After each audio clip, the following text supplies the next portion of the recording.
Kenapa kita harus belajar logaritma? Apa itu akan membantu kita dalam perdagangan saham?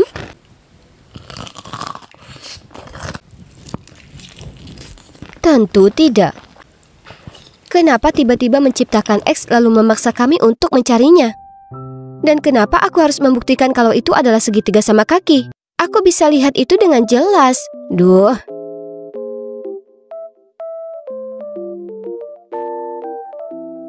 Lalu kuterima lagi sebuah pesan mengatakan, kalian berdua ngomong apa? Baru kusadari ada anak lain yang menyadapnya. Jadi dengan mata masih terpaku pada permainan Candy Crush level 3692, aku coreti lagi. Jangan ikut campur urusanku. Lalu kemudian menyerahkan lembar kerja tanpa melihat. Tapi urusanmu itu ada di kelasku. Pelan-pelan aku mendongak dan melihat kalau itu adalah guruku. Sial, ketahuan lagi. Melihat ke samping, kulihat Brett dengan wajah bersalahnya. Harusnya dia lebih berhati-hati. Oke, kamu dan kamu keluar. Kalian pasti penasaran bagaimana aku bisa jago sekali berpose seperti ini. Nah, itu karena sudah kulakukan ribuan kali. Dan wanita serius di sebelah sana itu adalah Bu Megan, guru matematikaku. Aku bersumpah dia benar-benar dendam denganku. Oke, biar ku beritahu kalian ceritanya. Di sewaktu-waktu ada seorang gadis yang karena kecelakaan tak terduga dengan bak sampah dan papan skate yang salah posisi, akhirnya dia sedikit saja datang terlambat untuk ujiannya.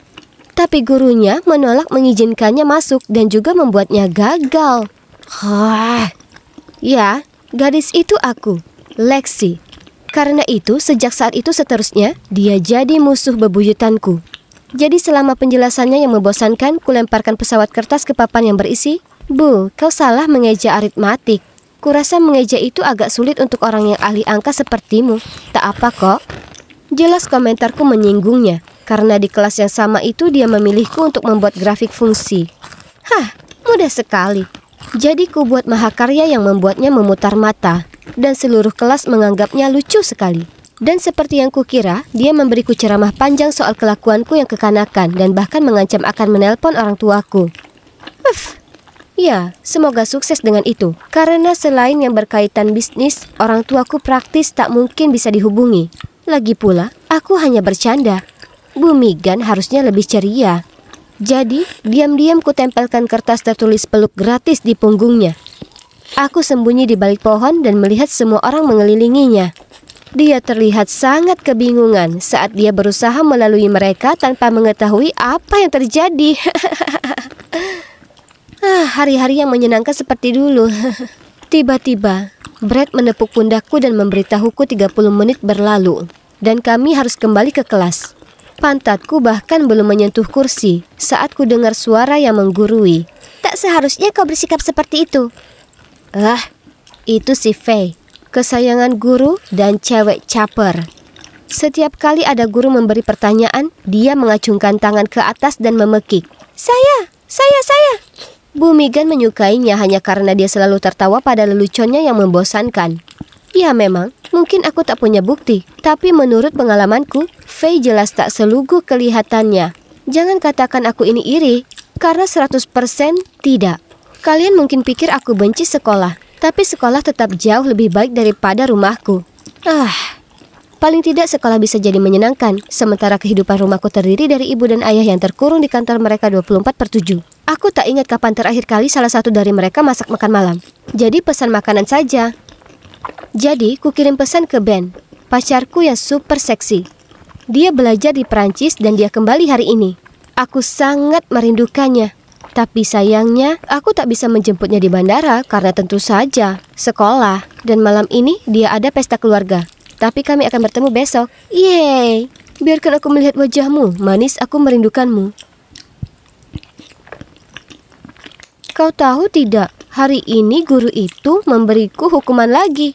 Yang benar saja, dia berurusan dengan orang yang salah, ya kan? Pastinya, aku akan membalasnya besok. Dia sebaiknya berhati-hati. Oke, tapi jangan sampai dihukum setelah sekolah karena aku ingin bertemu denganmu. Kau tahu, ibuku juga guru, tapi dia tak separah itu. Oh, ngomong-ngomong, dia di sini. Mau menyapanya? Ya, tentu.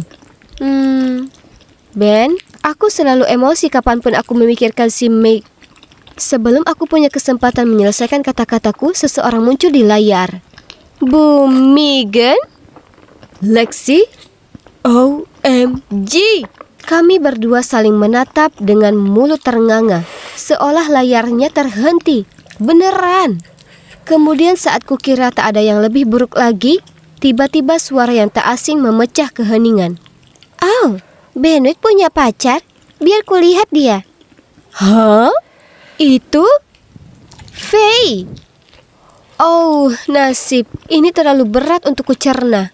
Dua musuhku ada di satu frame yang sama.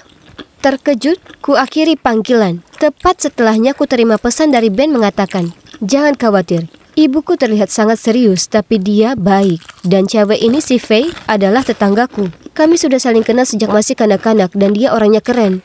Ini sungguh gila."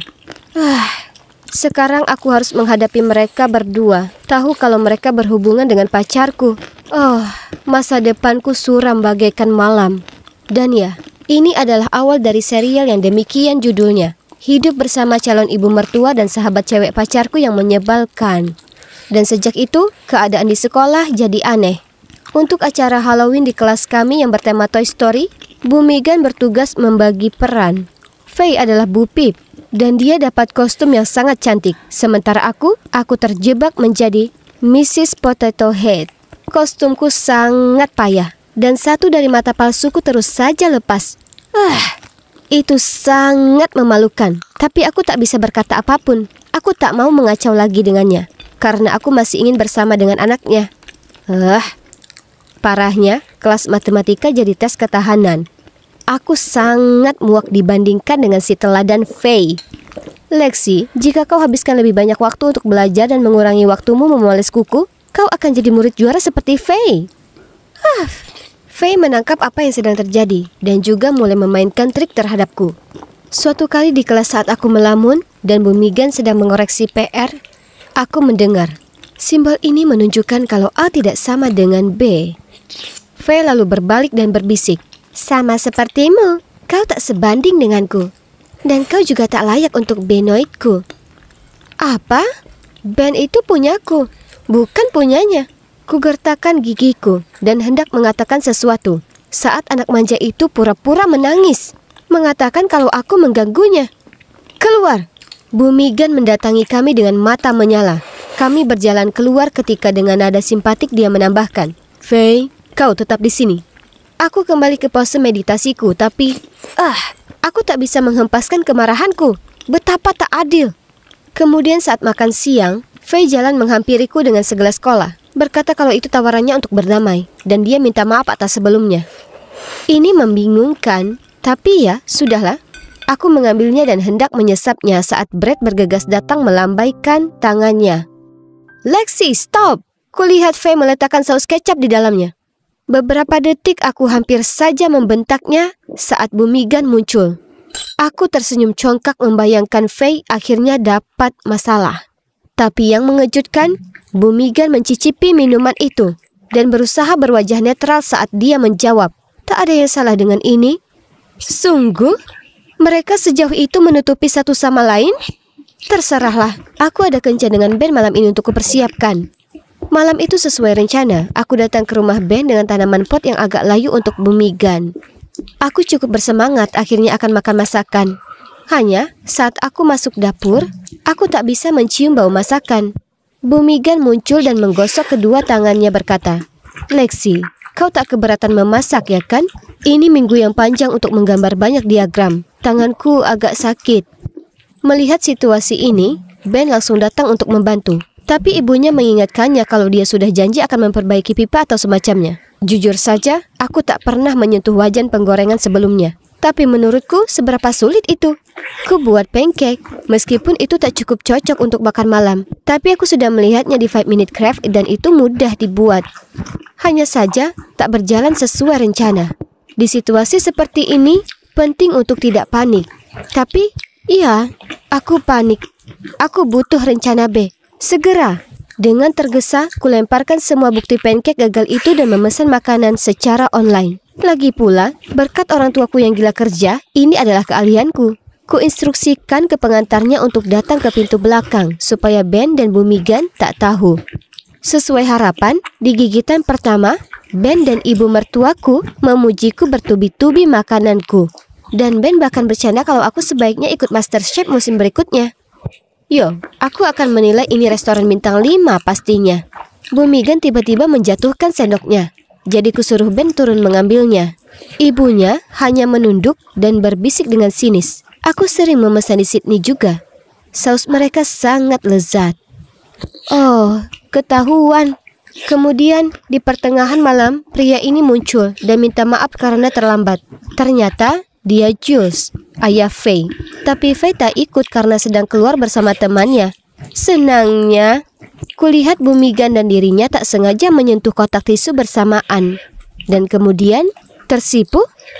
Hah? Oh, aku paham. Bumigan menyukainya. Sekarang ini masuk akal kenapa dia selalu membela Faye. Apa Anda pernah berpikir untuk menikah lagi? Aku bertanya pada Jules dengan lugu. Melihat pandangan mataku yang menunggu, begitu juga Bumigan. Dengan ragu dijawabnya. Kurasa Faye takkan suka itu. Bumigan murung menatap ke arah lantai. Oke, jadi sebenarnya aku agak kasihan padanya. Lagi pula, menjodohkan orang selalu jadi hobiku. Jadi kuputuskan untuk membantunya.